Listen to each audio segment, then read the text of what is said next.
RJD द्वारा कार्यालय के लिए जमीन उपलब्ध कराने की मांग पर सीएम नीतीश कुमार के जवाब के बाद तेजस्वी यादव ने सरकार पर हमला बोला।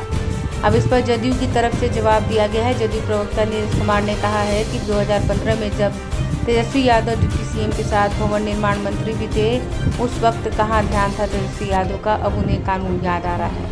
ब्यूरो रिपोर्ट आंखें न्यूज़ 24। तेजस्वी यादव को 2015 के बाद वो तो भवन निर्माण मंत्री थे ना। अब भवन निर्माण विभाग को आवंटन करना था, तो 20 महीना जो मंत्री रहे थे ज्ञान नहीं था, संपत्ति सृजन का ज्ञान था, पटियाला कोर्ट में जाने का रास्ता बनाने का ज्ञान था, IRCTC घोटाला में जाने का ज्ञान था, उसके अभियुक्त बनने का। इसलिए मैंने लालू जी के नाम से आज खुला पत्र लिखा है और कहा है कि लालू जी, जगता बाबू जो राजनीतिक रूप से अपमानित हो रहे हैं आपके पुत्र के द्वारा, तो उनका कहीं पे निगाहें कहीं पे निशाना है। उन्होंने सवाल यह उठा दिया कि तेजस्वी यादव में राजनीतिक योग्यता नहीं थी, इसलिए उन्होंने पार्टी के कार्यालय की चिंता भवन निर्माण मंत्री रहते हुए नहीं किया। और आपको तो दोनों हाथ में लड्डू है लालू जी, कौन चिंता है? 3,11,081 वर्ग फीट आपको जमीन पटना में है भाई।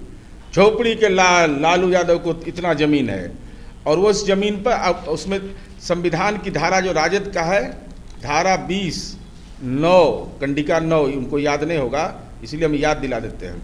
उसमें स्पष्ट है कि बोर्ड ऑफ ट्रस्टी जमीन जायदाद का संचालन करेगा।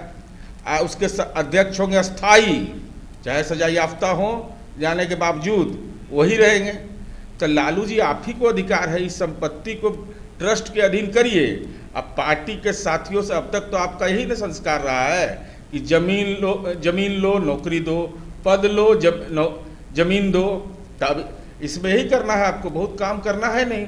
ट्रस्ट के अधीन कर लीजिए और उसके बाद कहीं कार्यालय बनाओ, टिकट लो और उसमें सबका आर्थिक दान करवाइए, और फिर आप ही का संपत्ति भी रह जाएगा, क्योंकि ट्रस्ट के मालिकाना हक आपको, इसलिए स्वाभाविक है संपत्ति भी आपके पास।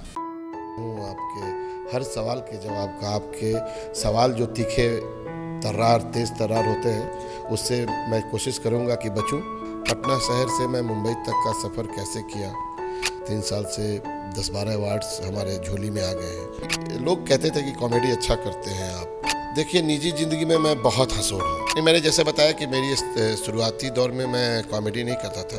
तो आइए देखते हैं एक मुलाकात भोजपुरी कॉमेडी किंग मटरू के साथ।